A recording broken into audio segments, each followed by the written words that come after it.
Hi, this is again Dr. Basu here to teach you the ovary. We shall be discussing certain topics here, and these are as follows.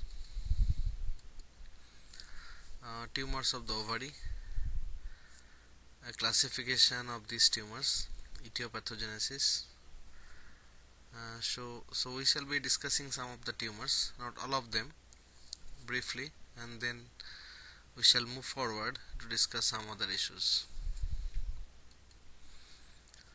Now, if I tell you this classification, like a tumor arising from the surface epithelium, from the germ cells, sex cord stroma, or the metastatic tumors, probably it won't make much sense unless I show you the histology of the ovary. So I'm just moving on to the picture so that we can see that how the histology of the ovary influence the pathogenesis of the tumor. Now here there is a diagram of the ovary, how it should look like if we see the histology. This ovary has a surface epithelium which is part of the peritoneum or the mesothelium that covers the entire ovary. Inside the ovary we can see the germ cells, which are basically the part of the follicles. In between two follicles we can see a place which is known as sex cord or stroma. So this is what is the ovary look like. So with this point of view, if we can redo the tumors of the epithelium, it should look like that. Some of the tumors of the ovary arises from the surface epithelium, and these tumors are potentially adenocarcinomas. Some tumors of the ovary arises from the germ cells, so we can call it a germ cell tumor. Some tumors arises from the sex cord stroma. Please remember that any tumor arises from this particular area must have a hormonal activity. This is why tumors arising from the sex cord and stroma is very important for us to learn, because these tumors has a hormonal activity, which means these tumors produce hormones like estrogen, testosterone, androgen, progesterone, etc. So these are the three groups of tumor.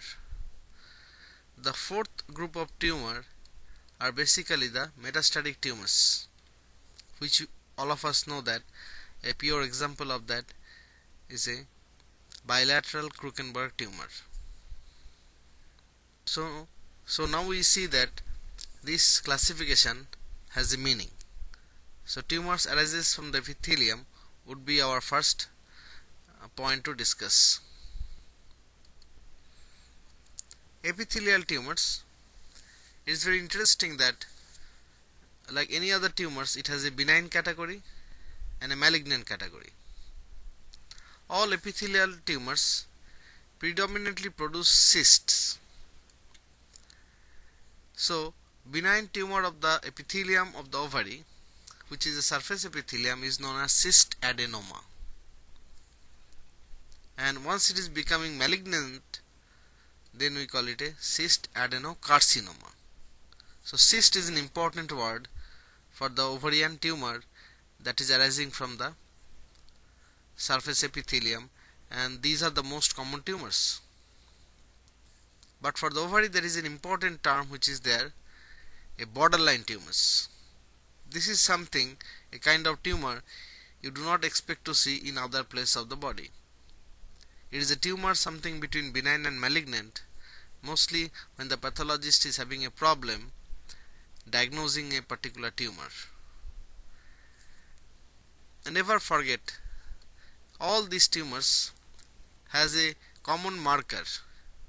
If it is benign, borderline, malignant, doesn't matter. This marker is CA125, which is an important marker for the ovarian tumor. I wish that you don't forget it, because this is how you can identify that this particular tumor is from the surface epithelium of the ovary. Now these are the tumors arising from the germ cells. I want you to look at this